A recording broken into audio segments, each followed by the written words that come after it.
Not too long ago, I upgraded the rear end in my Chevelle to a 9-inch racing rear end from GearFX, which is owned by Kyle Tucker from Detroit Speed. I think it'd be fun to go over there and take a look at how they put those things together. So let's take my red-headed girlfriend out for a real road trip and see if Kyle can set us up a tour over at GearFX.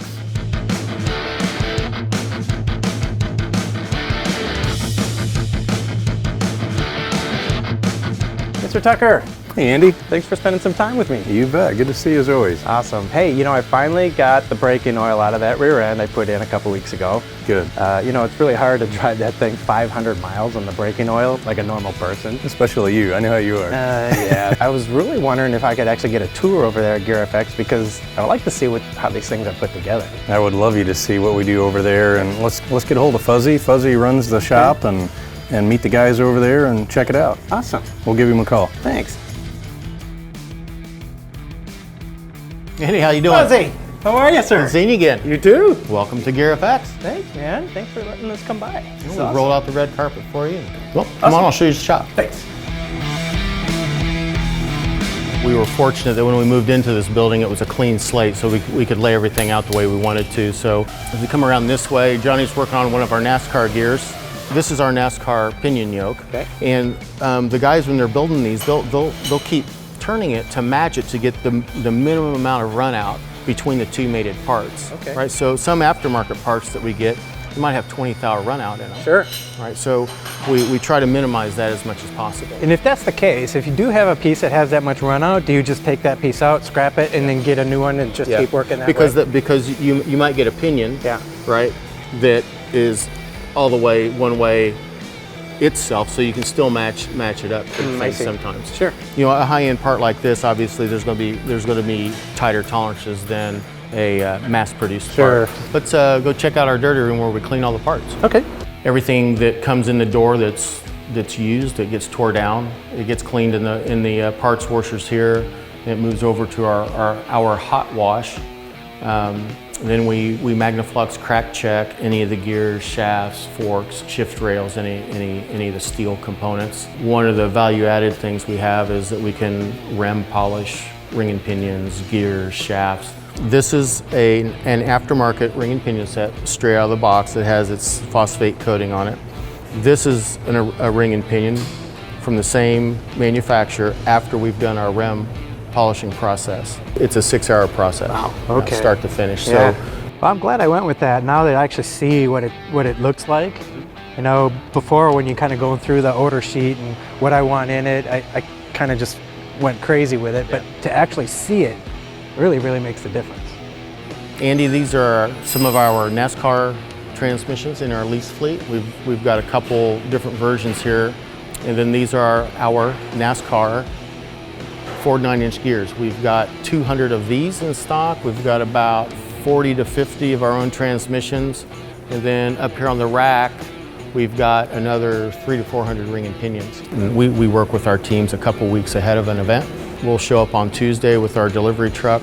We'll gather up all the gears and transmissions from that past weekend's race, and we're typically dropping off product for a couple of events ahead. Another one of the value-added things that we discussed earlier was our 9-inch gear break-in dyno. So we've got an electric motor here that drives through a belt. It goes through a Rankine Nascar transmission, a Nascar 4-inch drive shaft into a 9-inch gear. And we run the dyno for a set amount of time with no load against it. It's pulling against the weight of the armature in this motor right here. And then we'll apply a current to this and it drags down and applies even more load. We're building complete rear end housings, right? So we have all the fixtures and jigs and everything to do that with. This particular housing right here is an A-body housing like the one we built for you. Yeah. Yep. It has 3-inch centerless ground tubing, a Ford 9-inch extreme duty center housing. It has the GearFX top brackets and lower trailing arm mounts. One of the things that absolutely sold me on the GearFX rear end too was the fact that they're all TIG welded together. You know, they look beautiful, they flow, but the TIG welding for me ensured that these things are going to be perfectly straight. I've raced cars my whole life, I've built other street cars, and I've had new rear ends from other companies, and they're already out of square when they're brand new. We don't have to put a lot of work into them with using the centerless ground tubing, taking that mill slag off the outside, TIG welding, and then using full circle brackets. Everything welds up really nice. So we'll be able to see the welding part of it, right? Yep. We'll Awesome. go visit Eric next. Let's do that. Hey Eric, tell me what you're working on.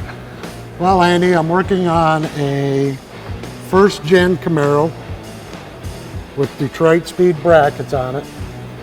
And this is still the extreme duty housing with centerless ground tubes that we use. So I see you're using a Dynasty 350 on this project. Correct. Is there anything special you do with the settings, or do you just straight TIG weld? I use a pulsar on this. Okay. Better penetration and better speed for me. So you have the pulsar set kind of slower so that you're actually adding the filler metal as it's pulsing. Correct. Okay, gotcha. Correct.